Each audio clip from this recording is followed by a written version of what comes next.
So y'all are gonna have to forgive me because every single time I'm recording, people like to make noise.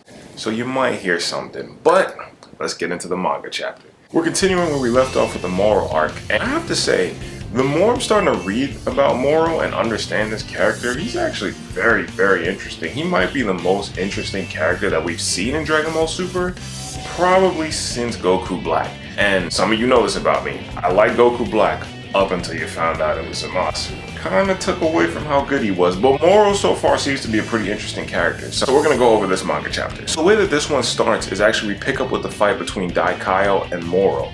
And this one was a little more interesting because they showed a lot more of Daikaio's abilities and just how much of a magician he really is. But again, when fighting Moro, he couldn't go toe-to-toe with Moro, so he had to rely on more of his magic. And there was actually a pretty cool scene in this arc where there was like a planet on the side and it looked like Moro was sucking the energy out of it, like you see the energy coming out of the planet.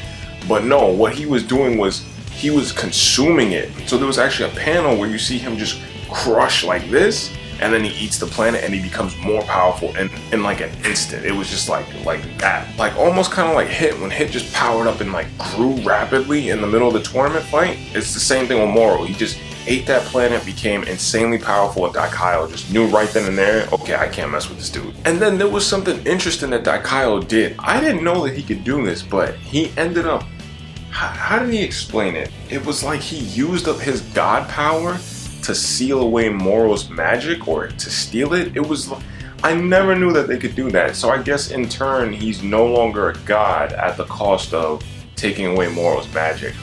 That makes this character more interesting because it seems that they have to go to such extreme lengths just to nerf him. I didn't know that they would get that desperate to give up your godhood in order to defeat a villain. That's pretty crazy. Then we find out this is why the Galactic Patrol came after Buu, because Buu has those abilities because he absorbed Daikaio. So they need Daikaio. But the funny thing is, you know when Buu's sleeping, he's not getting up. So there was a part where the Galactic Patrol were talking to Goku and Vegeta, and they were saying, well, we need him, and we have to go and wake him up, and Buu like chokes one of them and just throws them aside. It was hilarious.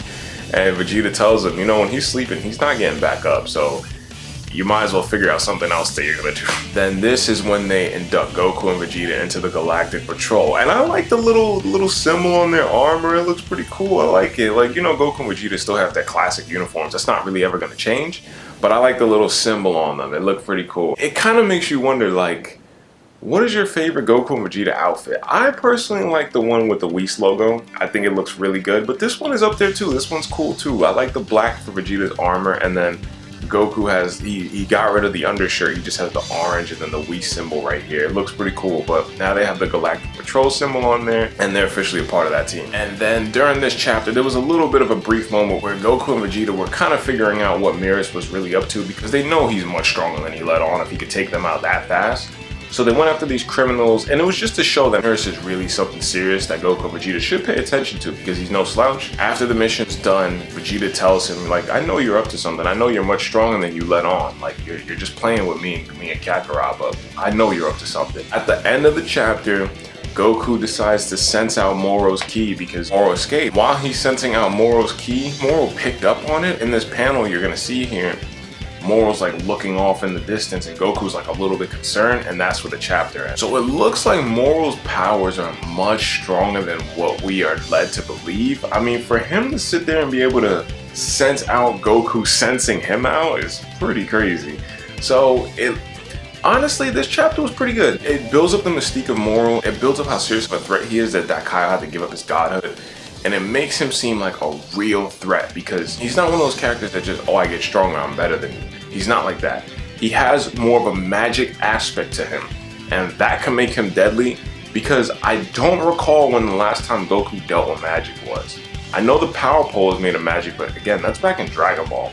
So it might have been the Buu saga last that they fought somebody that had magic, maybe? This is something that they're gonna have to take very seriously. I like this chapter. I like Moro. I like how they're building him up. He seems pretty cool so far. I just hope they don't ruin him like they did with the whole Goku Black thing. And yeah, honestly, I like this chapter. It was pretty cool. So Make sure you guys leave a like, hit that subscribe button. Don't forget to share that video because we're on that road to 1,000 subscribers, guys. So, that's all I got.